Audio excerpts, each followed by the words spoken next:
નમસ્કાર, પ્રણામ મિત્રો. જય માતાજી, જય શ્રી કૃષ્ણ મિત્રો. નમ્ર વિનંતી છે કે છેલ્લે સુધી સાંભળશો. તો ચાલો સાંભળીએ. સવિતાબેન પોતાના રૂમમાં એકલા બેઠા હતા. સવારનો સમય, શાંત વાતાવરણ અને હાથમાં ભગવદ્ ગીતા. તેમ છતાં એમનું મન થોડા સમયથી હવે બેચેન રહેતું હતું. જોતામાં સવારના 10 વાગી ગયા હતા, પણ હજુ સુધી એમના રૂમનો એકનો નાસ્તો આવ્યો ન હતો. આ સંજોગોમાં સવિતાબેનને ખબર હતી કે એમના માટે રૂમની બહાર નીકળવું શક્ય નથી. વહુએ સ્પષ્ટ કહી દીધું હતું કે ઘરમાં એમનું આમ તેમ ભટકવું એને પસંદ નથી. એક સમયે જેણે આખું ઘર સાંભળ્યું એ જ આજે એના રૂમમાં સીમિત થઈ ગયા હતા. આ પરિસ્થિતિમાં તેઓ ભગવદ્ ગીતા વાંચતા અને મનને શાંત રાખવાનો પ્રયાસ કરતા હતા. સફેદ દિવાલો, રૂમની શૂન્યતા અને એકલતા એ જ એમનો સહારો બન્યું હતું. સવિતાબેનનું ધૈર્ય હવે ખૂટવા માંડ્યું. ભૂખને તેઓ વધુ સહન કરી શક્યા નહીં. તેથી ધીમે ધીમે તટસ્થ પગલા માંડતા રસોડા તરફ આગળ વધ્યા. રસોડામાં પહોંચીને એમની આંખો ભોજન શોધવા લાગી. રસોડામાં જઈને રોટલી કે થોડુંક પણ ખાવાનું લેવા હાથ લાંબો કર્યો. એટલી જ વારમાં એમની વહુ સાક્ષી ઝડપથી ત્યાં આવી પહોંચી. સાક્ષીના ચહેરા પર ગુસ્સો સ્પષ્ટ રીતે વર્તાઈ આવતો હતો. એક ક્ષણમાં સવિતાબેન પર તૂટી પડી. કેટલી વાર કહ્યું છે કે તમારે તમારા રૂમની બહાર નથી નીકળવાનું, અને આજે તો બિલકુલ નહીં. આજે ઘરે બહુ મહેમાનો આવવાના છે અને હું નથી ઈચ્છતી કે તમે એમની સામે આવો, સાક્ષીએ કઠોળ અવાજમાં કહ્યું. સાક્ષીના શબ્દો તીક્ષ્ણ તીર જેવા લાગ્યા. દુઃખી થઈને તેઓ પાછા ફરી ગયા. હાથમાં લેવામાં આવે એક નાનકડી રોટલી પણ તેઓ મૂકીને પાછા રૂમમાં જઈને બેસી ગયા. સવિતાબેનને એવું લાગતું હતું કે દરવાજાની બહાર જ એમની સ્વતંત્રતા છૂટી ગઈ હતી. તેઓ ધીમે ધીમે પોતાના રૂમમાં આવી દરવાજો બંધ કરી અને ખાટલા પાસે જઈ બેઠા. તેમની આંખો ભીંજાઈ ગઈ અને મનમાં ઉભરાતું દુઃખ તેઓ રોકી ન શક્યા. તેમની નજર દિવાલ પર ટાંગેલી પતિની તસવીર પર પડી. ધૂંધળી આંખોથી એ તસવીરને નિહાળતા રહ્યા. એ જ ચહેરો જે પહેલા એમને હંમેશા સુરક્ષિત અને માનભર્યું જીવન આપતો હતો. પોતાના પતિની તસવીર સામે એ એમનું દુઃખ કહેવા લાગ્યા કે જો આજે તમે જીવતા હોત તો આ બધું મારે સહન ન કરવું પડે. સવિતાબેન પતિની તસવીર હાથમાં લઈને રડવા લાગ્યા. ભૂખના કારણે સવિતાબેન એ વાતે ભીડાઈ રહ્યા હતા કે એમની આંખો પાસે અંધારું છવાઈ ગયું અને જાણે એ પોતાના ભૂતકાળમાં ગરકાવ થઈ ગયા. એક સમય હતો જ્યારે સવિતાબેનનો પરિવાર હળી મળીને ખુશખુશાલ જિંદગી જીવતો હતો. આજથી 3 વર્ષ પહેલા સવિતાબેનના પતિ શંકરભાઈનું અવસાન થયું હતું. શંકરભાઈ પ્રાથમિક શાળામાં શિક્ષક તરીકે નોકરી કરતા સરકારી કર્મચારી હતા. સંતાનમાં એક દીકરી અને એક દીકરો. સવિતાબેન અને શંકરભાઈ ઘણી કઠિન પરિસ્થિતિ ભોગવીને એના બંને બાળકોને શિક્ષિત કર્યા હતા. એમની દીકરી વિદેશ સાસરે છે અને ક્યારેક ક્યારેક એ સવિતાબેનની સાર સંભાળ લઈ લે છે. અને સામે સવિતાબેન પણ દીકરીને દુઃખ ન લાગે એના માટે એનાથી બધી જ હકીકત છુપાવીને રાખે છે. દીકરાના અભ્યાસ માટે એમણે પોતાની બધી જ જમીન વેચીને એના અભ્યાસનો ખર્ચ પૂરો પાડ્યો હતો. કારણ કે દીકરાને એક દિવસ ખૂબ મોટા માણસ બનવાનું સપનું હતું અને પોતાના સંતાનોનું સપનું પૂરું કરવા માટે એના માતા પિતાએ ખૂબ જ ત્યાગ કર્યા હતા. સવિતાબેનનો દીકરો સમીર આજે શહેરનો કલેક્ટર છે. સમીરને એની આ મંજિલ સુધી પહોંચાડવામાં તે એની માતાએ ખૂબ દુઃખ વેઠ્યા છે અને આજે એ દીકરો પોતાની માની સાર સંભાળ લેવા પણ આવતો નથી. જો સવિતાબેન ક્યારેય એની સાથે કંઈ વાતચીત કરવાની કોશિશ કરે તો મને અત્યારે સમય નથી, મારે એક જરૂરી કામ છે, બસ આવો જવાબ આપીને એ ત્યાંથી નીકળી જતો હતો. હવે તો આ દુઃખ એના જીવનની એક દિનચર્યા જેવું બની ગયું હતું. અચાનક એમના ચહેરા પર કોઈ પાણીનો છંટકાવ કર્યો હોય એવું એમને મહેસૂસ થયું અને ધીમે ધીમે આંખ ખોલવાનો પ્રયત્ન કર્યો અને જોયું તો એમની કામવાળી હિરલ એમને જગાડતી રહી હતી. આખા ઘરમાં આ એક જ એવી વ્યક્તિ હતી જે સવિતાબેનની ખૂબ કાળજી રાખતી હતી. એ તો બસ સવિતાબેનનો રૂમ સાફ કરવા માટે અંદર આવી હતી અને તેમની આ હાલત જોઈને એ પણ થોડી વાર વિચારમાં પડી ગઈ. કિરણે સવિતાબેનને ઊભા કરીને પલંગ પર બેસાડી દીધા અને એમને પાણીનો ગ્લાસ ભરી દીધો. કિરણ સવિતાબેનને પૂછવા લાગી, માજી શું થઈ ગયું? તમને તમારી તબિયત સારી નથી? અરે ના બેટા, સવારથી ભૂખ પેટમાં આંટો વાટી ગઈ છે. હવે રહેવાતું નથી. કંઈક ખાવાનું શોધવા માટે રસોડા સુધી પહોંચી તો ત્યાં સાક્ષીએ ફરી મને ત્યાંથી ધકેલી દીધી. હવે તો મારા ઠાકરને એ જ પ્રાર્થના છે કે કાં તો મને આ દુઃખ સહન કરવાની શક્તિ દે, કાં તો મને પણ સમીરના પપ્પા પાસે બોલાવી લે. સવિતાબેનનો ઉદાસ ચહેરો જોઈને એમની કામવાળી કિરણને પણ સવિતાબેન પર ખૂબ દયા આવતી હતી અને એ સવિતાબેનને કહેવા લાગી, તમે ચિંતા ના કરો માજી, હું હમણાં જ તમારા માટે કંઈક ખાવાનું લઈને આવું છું. સુમિતાબેનની કામવાળી કિરણ રસોડામાં એમના માટે કંઈક ખોરાક લેવા માટે ગઈ. મનોમન એ પણ જાણતી હતી કે જો શેઠાણી એને જોઈ લેશે તો એનો હાલ પણ સવિતાબેન જેવો થઈ જશે. એટલે એ છુપાઈને રસોડા સુધી પહોંચી ગઈ અને જે મળ્યું એ લઈને સવિતાબેનના રૂમ પાસે આવી ગઈ. સાક્ષીના ડરથી કિરણ બસ એક સુકેલી રોટલી અને થોડું અથાણું લઈને સવિતાબેનના રૂમ સુધી દોડી આવી. કિરણના હાથમાંથી રોટલી લઈને સવિતાબેન સુકેલી રોટલી પણ ખાવા લાગ્યા. ઉંમરના લીધે હવે તો એ ખોરાક વ્યવસ્થિત રીતે ચાવી શકે એવી હાલતમાં પણ ન હતા, પરંતુ ભૂખના લીધે એ આવી સુકાયેલી રોટલી પણ ચાવવા લાગ્યા. આ જોઈને એમની કામવાળી કિરણ પણ થોડી ભાવુક થઈ ગઈ અને મનમાં ને મનમાં વિચારવા લાગી કે ભગવાન એવું તો શું કરતા હશે? આ માજીએ એમની આખી જિંદગી સંતાનના નામે કરી દીધી હતી અને એના સંતાન જ એમને આવી રીતે દુઃખી કરી રહ્યા છે. એટલી જ વારમાં સાક્ષીનો અવાજ સંભળાયો, કિરણ ક્યાં જતી રહી? હજુ આ કામ કોણ કરશે? સાક્ષીનો અવાજ સાંભળતા જ કિરણ ઝડપથી સવિતાબેનના રૂમમાંથી બહાર નીકળીને સાક્ષી તરફ રવાના થઈ. સાક્ષીએ કામવાળીને થોડા ઘણા કામ સોંપ્યા અને પછી પોતે પાર્લરમાં જઈ રહી છે એવું કહીને ઘરની બહાર નીકળી ગઈ. આજે સાક્ષી અને સમીરનો લગ્નનો દિવસ હતો. આજે એમના લગ્નને પૂરા 5 વર્ષ થયા હતા, જેને લઈને એમણે આજે પોતાના ઘરે એક પાર્ટીનું આયોજન કર્યું હતું, જેમાં સાક્ષી અને સમીરના મિત્રોને આમંત્રણ આપવામાં આવ્યું હતું. જેવી સાક્ષી ઘરની બહાર નીકળી પછી તરત જ કિરણે રસોડામાં જઈને થોડું ગરમ જમવાનું બનાવી સવિતાબેનને આપવા માટે એમના રૂમમાં પહોંચી ગઈ અને સવિતાબેનને કહેવા લાગી, માજી અત્યારે આ જમી લ્યો. સાંજે તમારા ઘરે એક પાર્ટીનું આયોજન કરેલું છે. આજે શેઠ અને શેઠાણીની એનિવર્સરી છે, એટલે બહુ બધા મહેમાનો આવવાના છે અને તમને વિવિધ પ્રકારની વાનગીઓ ખાવા મળશે. આ સાંભળી સવિતાબેન તો ખુશ થઈ ગયા, કારણ કે ઘણા દિવસો વીતી ગયા હતા કે એમણે કંઈ સારો ખોરાક ખાયો ન હતો. ફરી સાક્ષી ઘરે આવી જાય એના પહેલા કિરણે બધું જ સરખું કરી નાખ્યું અને પોતાના કામમાં વ્યવસ્થિત રીતે ધ્યાન દેવા લાગી. સાંજના 5 વાગ્યે જ્યારે સવિતાબેનને પોતાના રૂમમાં કંઈક કામકાજ કરતા હતા કે અચાનક એમના રૂમનો દરવાજો ખુલ્યો અને એમણે નજર કરી તો સામે બીજું કોઈ નહીં પણ સાક્ષી ઊભી હતી. સવિતાબેન થોડી વાર માટે ગભરાઈ ગયા કે આજે કિરણ એમના માટે ગરમ ભોજન બનાવીને આવી હતી. એ સાક્ષીને ખબર પડી ગઈ હશે એટલે સવિતાબેનને ખીજાવવા માટે એના રૂમમાં આવી છે. સવિતાબેન તો એકદમ શાંત થઈને ઊભા રહી ગયા.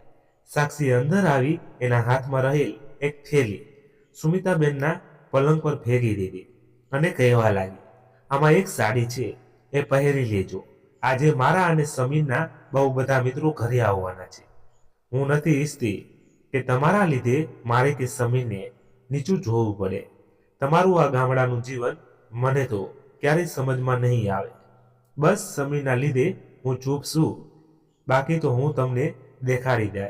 અને હા, કાન ખોલીને સાંભળી લો ખાલી તમારે આ કપડાં પહેરીને પોતાના રૂમમાં જ રહેવાનું છે.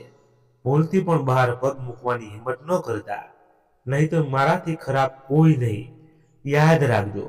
સવિતાબેન બસ હા બેટા કહીને નીચું જોઈને સાક્ષીની સમક્ષ ઊભા રહ્યા. ખબર નહીં કેમ એ પોતાને એટલા કમજોર સમજી રહ્યા હતા કે એમના ઉપર થતો અત્યાચાર એ આવી રીતે સહન કરી રહ્યા હતા. સાક્ષીના ગયા પછી સવિતાબેને થેલીમાંથી સાડી બહાર કાઢી. એમને એ જોઈને સંતોષ થયો કે આજે પહેલીવાર એમની વહુ એમની માટે કંઈક લઈને આવી છે. સાંજના સમયે સવિતાબેન વહુની દીધેલી સાડી પહેરીને તૈયાર થઈ ગયા અને પોતાના રૂમમાં બેઠા બેઠા પુસ્તક વાંચી રહ્યા હતા. બહારથી આવતા ખિલખિલાટ કરતા અવાજ વારવાર સવિતાબેનનું ધ્યાન બહાર ખેંચી રહ્યા હતા ને વહુ અને દીકરો એના મિત્રો સાથે હસી મજાક કરી રહ્યા હતા. અને આજ સુધી ક્યારેય પણ સાક્ષીએ સવિતાબેન સાથે હસીને કોઈ પણ વાત કરી ન હતી. તેમજ રસોડા તરફથી આવતી નવી નવી વાનગીઓની ખુશ્બુ સવિતાબેનનું ધ્યાન સતત એ તરફ ખેંચતી હતી.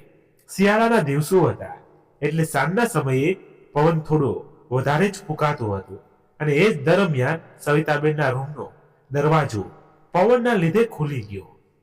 સાક્ષીના શબ્દો સવિતાબેનને તરત જ યાદ આવી ગયા અને એ દરવાજો બંધ કરવા માટે ઊભા થયા કે અચાનક સમીર જેવડી જ ઉંમરનો એક માણસ ત્યાંથી પસાર થયો અને સવિતાબેનને જોઈને થોડી વાર માટે થોભી ગયો. સવિતાબેન તો ગભરાઈને ઝડપથી દરવાજો બંધ કરવા ગયા અને એ માણસ દરવાજા પાસે હાથ રાખીને કહેવા લાગ્યો, અરે આંટી, તમે અહીંયા? મને ના ઓળખ્યો? સવિતાબેનના ચહેરા પર થોડું સ્મિત લાગ્યું. આવીને કહેવા લાગ્યા, અરે હા બેટા, હજુ આજે જ આવી છું. થોડી થાકી ગઈ છે એટલે મારા રૂમમાં આરામ કરતી હતી, પણ હું તને ના ઓળખી. પેલો માણસ વળતા જવાબમાં બોલ્યો, આંટી, હું નયન સમીર સાથે સ્કૂલમાં ભણતો. સમીરના ટિફિનમાંથી હું તમારી બનાવેલ હરેક વાનગી ખાઈ જતો. તમે ખૂબ જ સ્વાદિષ્ટ રસોઈ બનાવતા હતા અને તમને ખબર પડ્યા પછી મારા માટે પણ મોકલાવતા હતા. નયનની વાત સાંભળતા જ સવિતાબેનને યાદ આવી ગયું કે આ એ જ છોકરો છે જે એના દીકરા સાથે એક જ ક્લાસમાં ભણતો હતો. ત્યારે એની ગરીબી પરિસ્થિતિ હતી અને સવિતાબેનનો પરિવાર સધર હતો, જેથી ત્યાં છોકરો માટે પણ ટિફિન મોકલાવતા હતા. નયન સવિતાબેનને કહેવા લાગ્યો કે આંટી, તો અહીંયા રૂમમાં શું કરવા કામ બેઠા છો? બહાર આવો, બધાને મળો, તમને પણ મજા આવશે. નયનની વાત સાંભળીને સવિતાબેન ગભરાઈ ગયા અને કહેવા લાગ્યા, અરે ના બેટા, હું બહુ થાકી ગઈ છું, મારે હજુ આરામ કરવો છે. તમે બધા છોકરાઓ મજા કરો, હું અહીંયા જ મારા રૂમમાં રહું છું. પરંતુ નયન એકનો બે ના થયો અને સવિતાબેનને કહેવા લાગ્યા કે આરામ તો પછી પણ થઈ જશે, પણ આ સમય બીજી વાર નહીં આવે. આટલું કહી નયન સવિતાબેનનો હાથ પકડીને એમને બહાર ડ્રોઈંગ રૂમ તરફ લઈ ગયો. સવિતાબેન ગભરાતા ગભરાતા બહાર આવ્યા. ચારેય તરફ સમીરના અને સાક્ષીના મિત્રો બધા ખિલખિલાટ કરવામાં વ્યસ્ત હતા. નયનને હોલમાં પહોંચતાની સાથે જ કહેવા લાગ્યો, એક્સક્યુઝ મી એવરીવન, જરા ધ્યાન આપજો. આ છે સવિતા આંટી, સમીરના મમ્મી. અને સવિતાબેને સહેજ જેવી નજર ઊંચી કરી તો સમીર અને સાક્ષી કટાક્ષભરી નજરથી સવિતાબેન તરફ જોઈ રહ્યા હતા. તરત જ સવિતાબેને પોતાની નજર ઝુકાવી દીધી. ત્યાં ઉભેલા તમામ લોકો સવિતાબેનને આવકાર આપી એમને એક પછી એક મળતા રહ્યા. સવિતાબેન બસ એક તરફ જ ઊભા હતા. એમાંના કેટલાક લોકો સવિતાબેનને ખૂબ જ ઇજ્જત અને માન આપી રહ્યા હતા. આ જોઈને એમને મનમાં થોડું સારું લાગતું હતું. અને એ જ સમય દરમિયાન સાક્ષીની એક ફ્રેન્ડ એની બીજી ફ્રેન્ડને કહેવા લાગી, અરે યાર, જો તો ખરી, આ સાક્ષીની સાસુ કેવી લાગે છે. એનો દીકરો શહેરનો કલેક્ટર છે, છતાં પણ એના હાલચાલ તો જુઓ. સાક્ષીને કેમ ગમતું હશે આવી ડોસી સાથે રહેવું? આ વાત સાક્ષીના કાન સુધી સ્પષ્ટ રીતે પહોંચતી હતી, પરંતુ પોતાના મિત્રો વચ્ચે એના ઘરની ઇજ્જત ન જાય એના માટે સમીર અને સાક્ષી બસ શાંત થઈને બધું જોતા હતા. નયનને જ્યુસનો ગ્લાસ સવિતાબેનના હાથમાં આપ્યો. આ વિદેશી જ્યુસનો સવિતાબેનને કઈ પણ પ્રકારનો ખ્યાલ ન હતો. સાથે જ્યુસનો ગ્લાસ પણ એવી અલગ પ્રકારની ડિઝાઇનનો હતો કે એને પીવામાં સવિતાબેનને થોડી તકલીફ પડતી હતી. બધા મહેમાનોની સામે પોતાની ઇજ્જત પણ રહી જાય એમ વિચારી એમણે ધીમેથી એક ગ્લાસ વડે પીવાની કોશિશ કરી અને ગ્લાસમાં રહેલું જ્યુસ એમના સાડી પર ઢોળાવા લાગ્યું. આ જોઈને ત્યાં ઉભેલા તમામ લોકો સવિતાબેન વિશે ભાતની વાતો કરવા લાગ્યા. આ બધાને વાતો કરતા જોઈને સાક્ષી ગુસ્સાથી લાલચોળ થઈ ગઈ અને સવિતાબેનનો હાથ પકડીને કહેવા લાગી, કઈ વાંધો નહીં, જે એવું બધું તો ચાલ્યા કરે. ચાલો, તમે થાકી ગયા હશો, હું તમને તમારા રૂમ સુધી મૂકી જાઉં. અને સાક્ષીએ આંખો ફાડીને સવિતાબેન તરફ નજર કરી અને સાક્ષીના કહ્યા મુજબ એ રૂમ તરફ ચાલતા થઈ ગયા. મહેમાનોની સામે સાક્ષી ખૂબ ઇજ્જતથી સવિતાબેનને પોતાના રૂમ સુધી મૂકવા આવી. પરંતુ જે રીતે રૂમની અંદર ગઈ કે તરત જ એને સવિતાબેનનો હાથ પકડીને એમણે પલંગ પાસે ધક્કો મારી દીધો અને કહેવા લાગી, તમને એક વાતમાં સમજ નથી પડતી.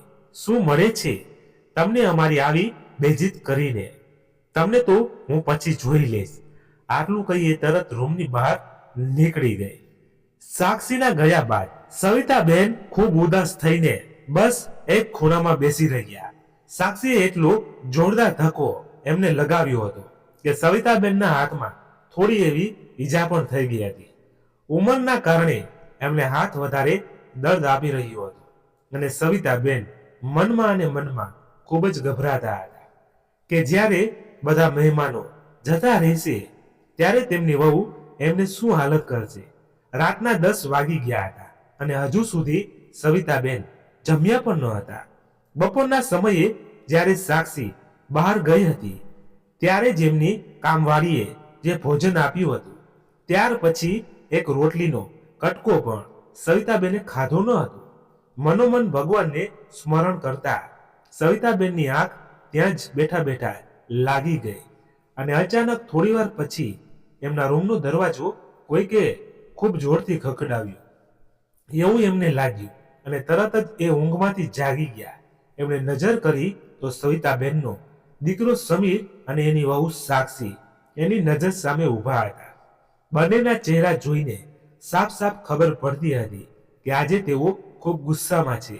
સાક્ષીએ તો પગ મૂકતાની સાથે બોલવાનું શરૂ કરી દીધું, જોઈ લીધું સમીર, આ તમારી માના કારનામા. આમને તો ક્યાંય કાઢ્યા જેવા નથી. બધા મહેમાનો વચ્ચે આપણી ઇજ્જતનો કચરો કરી દીધો અને જુઓ કેવા શાંતિથી રૂમમાં આવીને સૂતા છે. અરે મારું નહીં તો કંઈ નહીં, પણ તમારા આ દીકરાનું તો કંઈક વિચારો. આસપાસના લોકો એમને કેટલી ઇજ્જત આપે છે અને તમે એ જ ઇજ્જત પર પાણી ફેરવો છો. આટલું સાંભળતા જ સવિતાબેનની આંખમાં આંસુ આવી ગયા અને હળવા અવાજે કહેવા લાગ્યા, સમીર બેટા, મને બહાર આવવાનો કોઈ ઈરાદો ન હતો. આ તો પવનના લીધે મારા રૂમનો દરવાજો ખોલી ગયો અને એ જ સમયે નયન ત્યાંથી પસાર થયું, એમાં આ બધું થઈ ગયું. પરંતુ સવિતાબેને આ વાત સાંભળવાના તો એનો દીકરો તૈયાર ન હતો, ના તો એની વહુ. જતા જતા સમીર બસ એટલું જ બોલતો ગયો, ખરેખર મમ્મી, મને શરમ આવે છે કે તમને મારા આ બધી વસ્તુ પણ કરવી પડે છે. તમે તો જરા વિચાર કરો કે તમારો દીકરો કલેક્ટર છે. ખેર જવા દો, તમને કેવું બેકાર છે, કારણ કે આજ સુધી તમે અને પપ્પાએ દુનિયા ક્યાં જોઈએ જ છે. પોતાના પેટના દીકરા દ્વારા બોલતા શબ્દો સવિતાબેનને ખૂબ જ દુઃખ આપતા હતા. જેને ખૂબ પરિશ્રમ કરીને પોતાના દીકરાને ભણાવ્યું ગણાવ્યું હતું, આજે એ જ દીકરો એની જ માતાને દુનિયાદારીની વાતો સમજાવી રહ્યો છે. સવિતાબેન અંદરથી પોતાને એટલા જ કમજોર સમજતા હતા કે એના સાથે થતા આ વ્યવહાર પર એ એક પણ શબ્દ કહી શકે એમ ન હતા. એ રાત્રે સવિતાબેનની પરિસ્થિતિ શબ્દોમાં વર્ણાય એવી ન હતી. એ બસ અંદરથી ખૂબ જ દુઃખ મહેસૂસ કરી રહ્યા હતા અને ભગવાનને બસ એક જ પ્રાર્થના કરી રહ્યા હતા કે મને બસ હવે એમના પાસે બોલાવી લે. દિવસો આવી જ રીતે પસાર થતા ગયા.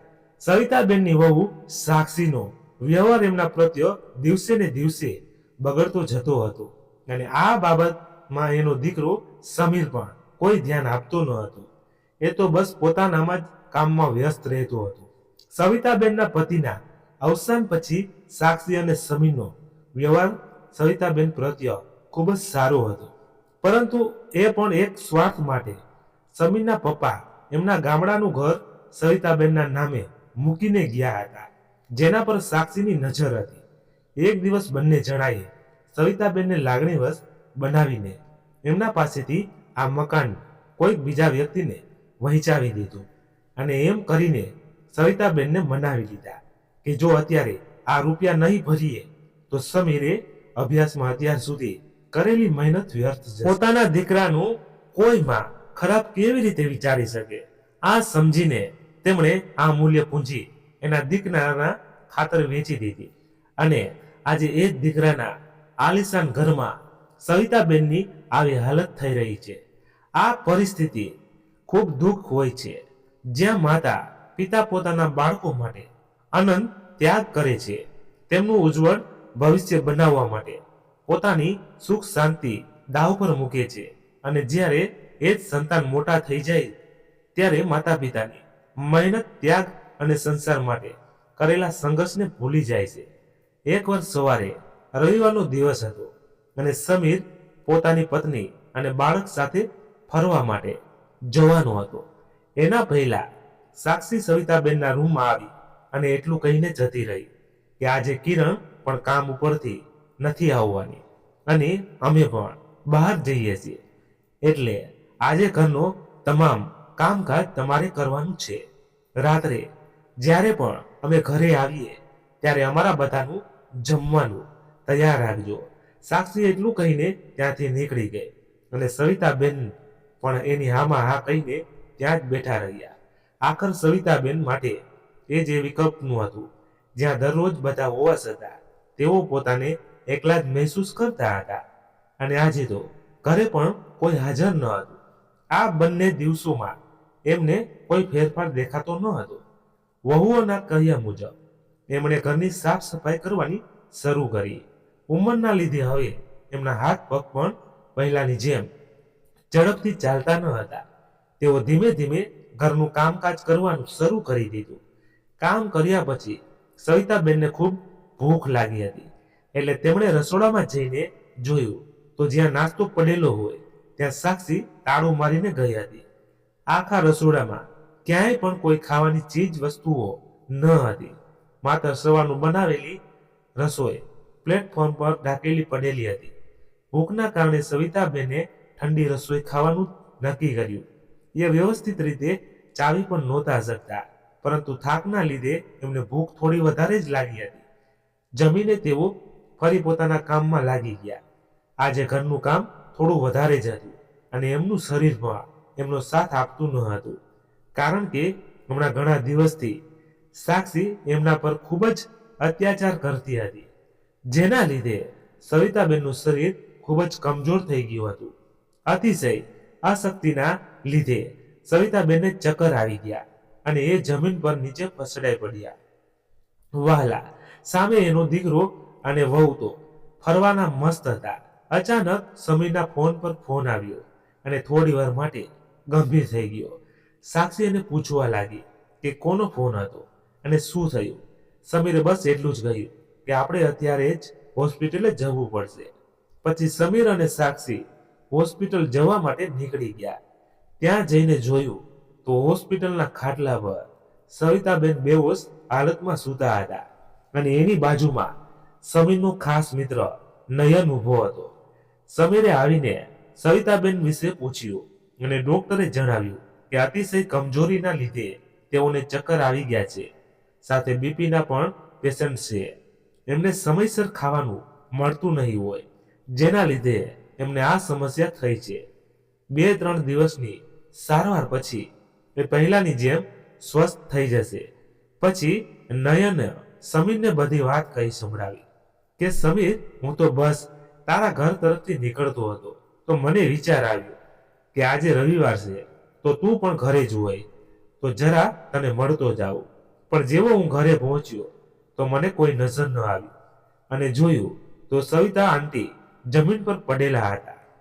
હું ગભરાઈ ગયો અને તરત એમને હોસ્પિટલ લઈ આવ્યો. પછી મેં તમને આ બાબતમાં જાણ કરી. સમીરે ફોર્માલિટી માટે નયનને થેન્ક યુ કહ્યું અને નયન ત્યાંથી રવાના થયો. સાક્ષી અને સમીર એકબીજાની સામે જોઈને ઊભા હતા.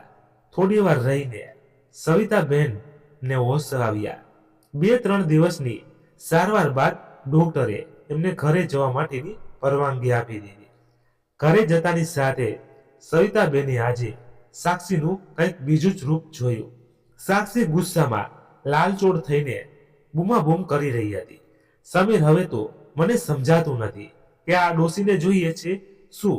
માંડ એક દિવસ તો આપણને બહાર જવાનો સમય મળ્યો હતો, એમાં પણ આને આવું જ કરવું હતું. ઉપરથી દવાખાનાનો ખર્ચો પણ કેટલો આવી ગયો, જાણે તો આપણે આમના માટે જ કમાતા હોઈએ. સવિતાબેને એ જ વિચારીને દુઃખી થતા હતા કે સાક્ષી તો પોતે પણ એક માં છે, છતાં એને આ માની પીડા કેમ નથી દેખાતી. સમીરના ઘરમાં આવું બધું ચાલતું જ હતું. ત્યાં જ અચાનક 3-4 લોકો એના ઘરની અંદર પ્રવેશ્યા અને કહેવા લાગ્યા, મિસ્ટર સમીર કુમાર કોણ છે? આ લોકોને જોઈને સમીર થોડીવાર માટે વિચારમાં પડી ગયો અને પછી ધીમા અવાજે એણે કહ્યું, હું જ છું. સમીર, બોલો શું કામ હતું? પછી આવેલા લોકોએ સમીરની ધરપકડ કરી અને કહેવા લાગ્યા કે અમને તમારા વિરુદ્ધ ફરિયાદ મળી છે કે તમે લાંચ લ્યો છો અને અમારી પાસે પૂરતા સબૂત પણ છે, જેના લીધે અમે આજે તમને ગિરફ્તાર કરીએ છીએ. ત્યાં ઉભેલા તમામ લોકો થોડીવાર માટે ગંભીર બની ગયા. બધાને એકાએક સમજમાં નહોતું આવતું કે આ બધું શું થઈ રહ્યું છે. સમીરે વાત કરવાની ખૂબ જ કોશિશ કરી, પરંતુ આ આવેલા સાહેબોએ એનું એક પણ વાત સમજવા માટે તૈયાર ન હતા અને સમીરને પકડીને તેઓ બહાર નીકળતા થયા. આસપાસ લોકોની ભીડ જામી ગઈ, કારણ કે સમીર કોઈ સામાન્ય માણસ ન હતો. એ તો શહેરનો કલેક્ટર હતો અને એને થતી ધરપકડ જોઈને આસપાસ ઉભેલા નવી વાત કરવાનું પણ શરૂ કરી દીધું.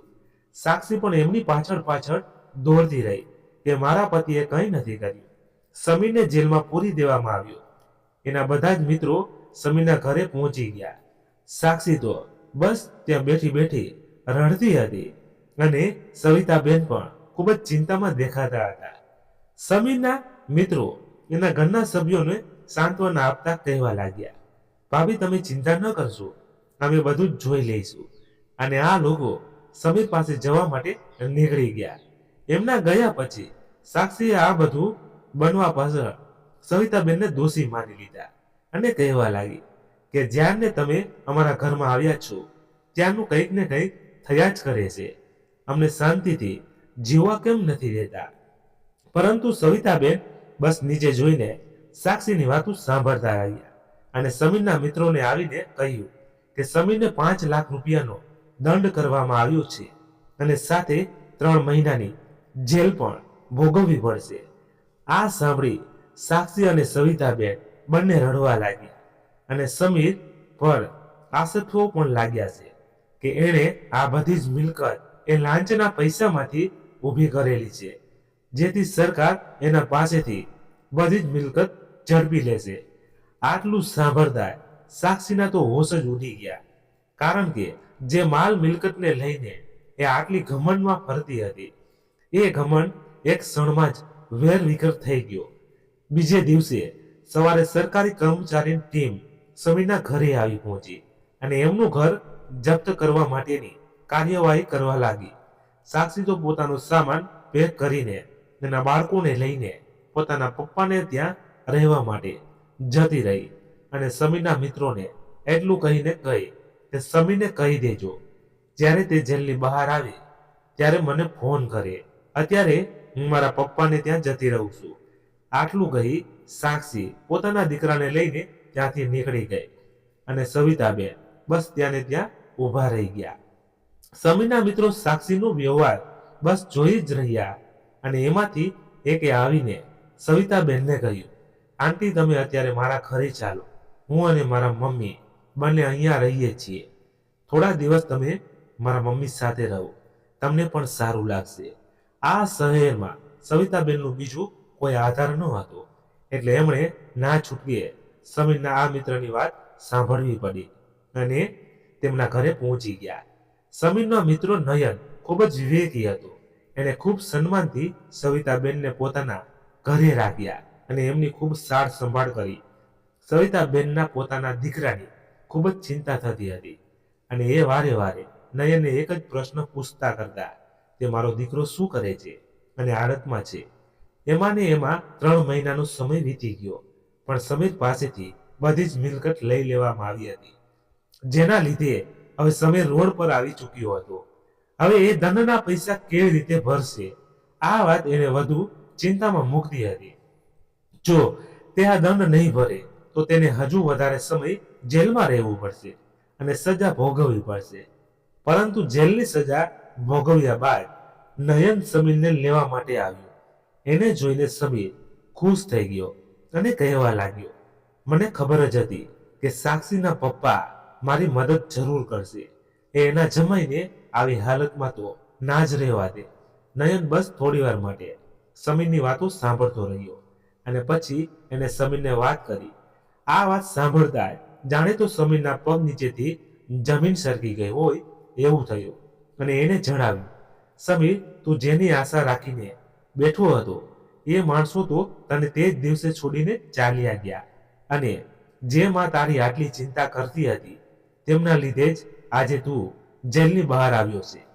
સમીરને થોડી વાર માટે કંઈ સમજાયું નહીં. પછી ગાડીમાંથી સવિતાબેનને પોતાની સાથે લઈને આવ્યું અને સમીરને કહેવા લાગ્યો, સમીર, ખરેખર તું ખૂબ જ ભાગ્યશાળી છે. તને સવિતા આંટી જેવા મમ્મી મળ્યા છે. પોતાના દીકરા માટે આજે તેમણે પોતાના પતિની આખરી નિશાની અને એમના લગ્નની સૌથી અમૂલ્ય ભેટ તારા માટે વહેંચીને તારા આ ધનની રકમની ભરપાઈ કરી છે. આપણે પોતાનું મંગલસૂત્ર અને ઘરેણાં વેચીને તારા આ રૂપિયાની વ્યવસ્થા કરી છે અને તારી પત્ની સાક્ષી તો એ જ દિવસે એના પપ્પાના ઘરે જતી રહી હતી. આટલું સાંભળતા જ સમીરની આંખમાં આંસુ આવી ગયા અને એને અફસોસનો કોઈ પાર ના રહ્યો કે જે પત્ની ખાતર એને અત્યાર સુધી આટલું બધું કર્યું હતું, આજે એ જ પત્ની એને આવા સમયમાં છોડીને જતી રહી અને સામે એની માતા કે જેને સમીરના ઘરમાં દુઃખ સિવાય બીજું કંઈ મળ્યું નથી. એમણે આજે પોતાના દીકરા ખાતર એનું બધું જ લૂંટાવી દીધું હતું. સમીર સવિતાબેનના પગમાં પડી ગયો અને રડતા રડતા માફી માંગવા લાગ્યો. સમીરને આજે પોતાના કરેલા કર્મો અને સાક્ષી સાથે મળીને એને જ માતાને આપેલા દુઃખો એની નજર સામે તરતા હતા. એ તો બસ એક જ વાત સવિતાબેનને કહેતો હતો, મમ્મી, મને માફ કરી દે, મારાથી ખૂબ મોટી ભૂલ થઈ ગઈ છે, બસ મને માફ કરી દે. વહાલા મિત્રો, આ ઘટના પરથી આપણને એટલું તો જરૂરથી જાણવા મળ્યું કે માતા પિતા પોતાના સંતાનો માટે પોતાના સપનો, આરામ અને જીવનની દરેક ખુશી ત્યાગી દે છે. તેમની માત્ર એક જ ઈચ્છા હોય છે કે તેઓ મોટી ઉંમરે પ્રેમ, માન અને સહારા સાથે જીવી શકે. પરંતુ ઘણીવાર એવું થાય છે, જેમ જેમ સંતાનો મોટા થાય છે તેમ તેમ માતા પિતાની મહેનત અને ત્યાગને ભૂલી જાય છે. તેઓ પોતાના જીવમાં એક એટલા વ્યસ્ત રહે છે, સ્વાર્થના ગરકાવમાં થઈ જાય છે કે માતા પિતા માટે સમય કાઢવા કે તેમની લાગણીઓને સમજવા માટે તૈયાર નથી હોતા. માતા પિતા એ માત્ર એક શબ્દ નથી, તે સંસારની સૌથી પવિત્ર, નિસ્વાર્થ અને અનન્ય સ્નેહની પ્રતિમૂર્તિ છે. જેથી દરેક સંતાનો બસ એ વાતનું ખાસ ધ્યાન રાખજો કે અજાણ્યા પર ક્યારેય તમારામાં બાપનું દિલ ના દુભાવશો. વહાલા મિત્રો, વાર્તા પૂર્ણ થઈ.